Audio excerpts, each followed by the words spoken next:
अमरावती शहरात नशाबंदी मोहिमेला मोठं यश मिळालं आहे। अमरावती गुन्हे शाखा युनिट क्रमांक 2 ने पुन्हा एकदा मोठी कारवाई करत एमडी मेफेड्रॉन या अंमली पदार्थाचा साठा जप्त केला आहे। या कारवाईमुळे शहरात अंमली पदार्थाची साखळी तोडण्यात पोलिसांना यश आलं आहे। काय आहे संपूर्ण प्रकरण पाहूया सविस्तर रिपोर्टमध्ये।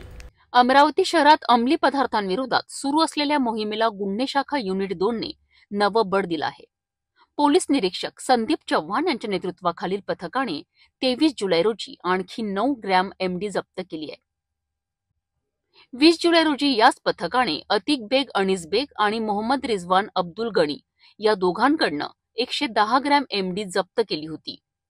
चौकशी दरम्यान आरोपींनी हा अंमली पदार्थ सय्यद जमीर उर्फ मुज्जू सय्यद नूर याच्याकडून घेतल्याचे सांगितले। या माहितीच्या आधारे 23 जुलै रोजी दुपारी 4:30 वाजता सय्यद जमीरला वेलकम पॉइंट येथून ताब्यात घेण्यात आले। त्याच्याकडून 8 ग्रॅम 86 मिलीग्रॅम एमडी हस्तगत करण्यात आली आहे।